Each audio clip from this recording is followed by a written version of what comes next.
كذلك فتنا بعضهم ببعض ليقولوا أهؤلاء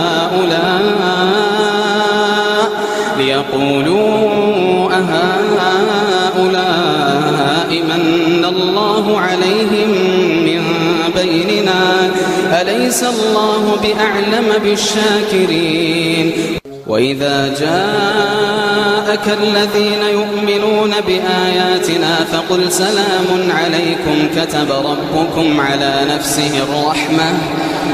ربكم على نفسه الرحمة أنه من عمل منكم سوءا بجهالة ثم تاب وأصلح فأنه غفور رحيم ثم تاب من بعده وأصلح فأنه غفور رحيم